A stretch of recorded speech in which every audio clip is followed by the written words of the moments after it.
ഇറാന്റെ ന്യൂക്ലിയർ സൈറ്റുകൾ ലക്ഷ്യമിട്ട് ഇസ്രായേലിന്റെയും അമേരിക്കയുടെയും വമ്പൻ ആക്രമണം. ഇറാന്റെ ഇർഫഹാൻ ന്യൂക്ലിയർ കേന്ദ്രം ലക്ഷ്യമിട്ടുള്ള ആക്രമണമാണ് കഴിഞ്ഞ മണിക്കൂറുകളിൽ ഇസ്രായേലും അമേരിക്കയും നടത്തിയത്. ഏറ്റവും വലിയ ആണവ പദ്ധതി, ആണവ ആയുധ നിർമ്മാണ പരീക്ഷണങ്ങൾ നടക്കുന്ന കേന്ദ്രം കൂടിയാണ് ഇർഫഹാൻ. ഇറാനിലെ നദാൻസ് അടക്കമുള്ള നിരവധി ആണവ കേന്ദ്രങ്ങളുണ്ടെങ്കിൽ കൂടി ഇർഫഹാന് ഒരു പ്രത്യേക സ്ഥാനമുണ്ട്. ഏറ്റവും കൂടുതൽ പ്ലൂട്ടോണിയം അടക്കം സ്റ്റോർ ചെയ്തിട്ടുള്ള, ഏറ്റവും അധികം ആണവ ആയുധ നിർമ്മാണത്തിന് വേണ്ടിയുള്ള സാധന സാമഗ്രികൾ സ്റ്റോർ ചെയ്തിട്ടുള്ള ഒരു ആണവ കേന്ദ്രമാണ് ഇർഫഹാൻ. ആ ഇർഫഹാൻ ആണവായുധ പ്ലാന്റിന് നേരെയാണ് ഇപ്പോൾ ഇതാ ഇസ്രായേലിൻ്റെയും അമേരിക്കയുടെയും ആക്രമണം ഉണ്ടായിരിക്കുന്നത്. ആക്രമണത്തിൽ ഇർഫഹാൻ ആണവ പ്ലാന്റിന് സാരമായ കേടുപാടുകൾ ഉണ്ടായിട്ടുണ്ട് എന്നുള്ള വാർത്തകൾ പുറത്തു വരികയാണ്. കഴിഞ്ഞ മണിക്കൂറുകളിൽ നിരവധി ഇസ്രായേലിൻ്റെയും അമേരിക്കയുടെയും ഫൈറ്റർ ജെറ്റുകൾ ഇർഫഹാൻ ആണവ പ്ലാന്റിൻ്റെ തലയ്ക്ക് മുകളിലൂടെ എത്തി അവിടേക്ക് പടുകൂറ്റൻ ബങ്കർ ബസ്റ്റർ ബോംബുകൾ വിക്ഷേപിച്ചു എന്നുള്ള വാർത്തകളാണ് പുറത്തു വരുന്നത്. ഇസ്രായേലിൻ്റെയും അമേരിക്കയുടെയും സംയുക്തമായ ഇറാൻ ആക്രമണത്തിലെ ഏറ്റവും സുപ്രധാനമായ നീക്കമാണ് ഇർഫഹാൻ ആണവ പ്ലാന്റിലേക്ക് നടത്തിയ ആക്രമണമെന്നുള്ള വാർത്തകൾ പുറത്തു വരികയാണ്. ഇറാന്റെ പ്രധാനപ്പെട്ട തന്ത്രപ്രധാന കേന്ദ്രങ്ങൾ ലക്ഷ്യമിട്ടുള്ള ആക്രമണം ഇസ്രായേലും അമേരിക്കയും ആരംഭിച്ചിരിക്കുന്നു.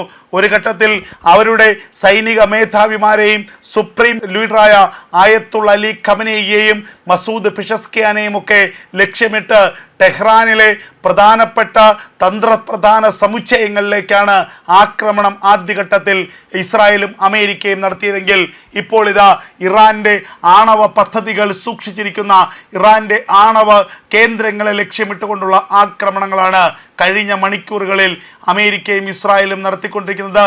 ഇർഫഹാൻ ആണവ പ്ലാന്റിലേക്കും നദാൻസ് ആണവ പ്ലാന്റിലേക്കുമൊക്കെ അതിഭീകരമായ ആക്രമണം നടത്തിയിരിക്കുന്നു.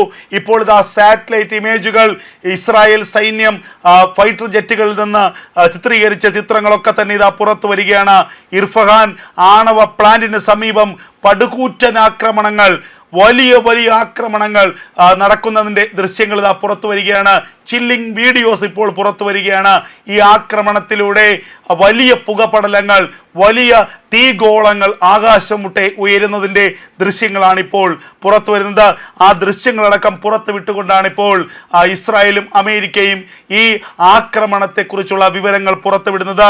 ഇർഫഹാൻ ആണവ പ്ലാന്റ് തകർന്ന് തരിപ്പണമായിരിക്കുന്നു. പടുകൂറ്റൻ ആക്രമണങ്ങൾ, ആകാശം മുട്ടെ ഉയരുന്ന തീഗോളങ്ങളും പുകപടലങ്ങളും ഒക്കെ തന്നെയാണ് ഇർഫഹാൻ ആണവ പ്ലാന്റിന് സമീപം ഇപ്പോൾ ദൃശ്യമാകുന്നത്. എന്തായാലും ഇറാന്റെ ആണവ പരീക്ഷണങ്ങളെ പൂർണ്ണമായും ഇല്ലാതാക്കുക, ഇറാന്റെ കയ്യിലുള്ള ആണവശേഷിയെ പൂർണ്ണമായും നശിപ്പിക്കുക, ഇതാണ് യുദ്ധത്തിലൂടെ ലക്ഷ്യമിടുന്നത് എന്ന് ഇസ്രായേലും അമേരിക്കയും ഒരേ നാണയത്തിൽ പറയുന്നുണ്ട്. ആ ലക്ഷ്യത്തിലേക്ക് തന്നെയാണ് അവർ മുന്നോട്ട് പോകുന്നത്. അല്ലാതെ കേവലം ഇറാന്റെ ഭരണകൂടത്തെ നശിപ്പിക്കുക മാത്രമല്ല, ഇറാന്റെ ആണവശേഷിയെ പൂർണ്ണമായും ഇല്ലാതാക്കുക. ഇനി ഒരിക്കലും ഒരു ആണവായുധം ഉൽപ്പാദിപ്പിക്കാനുള്ള കഴിവ് ഇറാൻ ഉണ്ടാകരുത്. ആ ഒരു ലക്ഷ്യത്തിലേക്കാണ് ഇപ്പോൾ ഇസ്രായേലും അമേരിക്കയും മുന്നോട്ട് പോകുന്നത്. അതുകൊണ്ട് തന്നെ ഇറാന്റെ ഓരോ ആണവ പ്ലാന്റുകളെയും, ആണവായുധ നിർമ്മാണ കേന്ദ്രങ്ങളെയും, ആണവ പരീക്ഷണശാലകളെയും ലക്ഷ്യമിട്ടുകൊണ്ടുള്ള വമ്പൻ ആക്രമണങ്ങൾ നടന്നുകൊണ്ടിരിക്കുന്നു. ഇർഫഹാൻ ആണവ പ്ലാന്റിലേക്ക് നടത്തിയ ആക്രമണത്തിന്റെ ദൃശ്യങ്ങൾ ഇപ്പോൾ ഇതാ പുറത്തുവിടുകയാണ്. ഇറാനിലെ നദാൻസ് ആണവ പ്ലാന്റിന് സമീപം കഴിഞ്ഞ ദിവസം അർദ്ധരാത്രിയോടുകൂടി ഇസ്രായേലിന്റെ ആക്രമണം ഉണ്ടായി എന്നുള്ള വാർത്തകൾ പുറത്തു വരികയാണ്. ആണവ ഫെസിലിറ്റീസിനെ പൂർണ്ണമായും ഇല്ലാതാക്കാനുള്ള പരിശ്രമങ്ങൾ, പർവ്വതങ്ങൾക്ക് ഉള്ളിൽ വലിയ ഗർത്തങ്ങൾ ഉണ്ടാക്കിക്കൊണ്ട് അവിടെയൊക്കെ ആണവായുധ നിർമ്മാണ കേന്ദ്രങ്ങൾ സ്ഥാപിച്ചിരിക്കുകയാണ് ഇറാന്റെ ഉള്ളിലുള്ള പർവ്വതങ്ങളെ കേന്ദ്രീകരിച്ചുകൊണ്ട് ഇറാന്റെ പുറത്തുള്ള, ടൗണിന് പുറത്തുള്ള അല്ലെങ്കിൽ ടെഹ്റാന് പുറത്തുള്ള ആണവായുധ പരീക്ഷണശാലകളെ ലക്ഷ്യമിട്ടുകൊണ്ടുള്ള വലിയ ആക്രമണങ്ങൾ ഇസ്രായേലും അമേരിക്കയും നടത്തിക്കൊണ്ടിരിക്കുന്നു.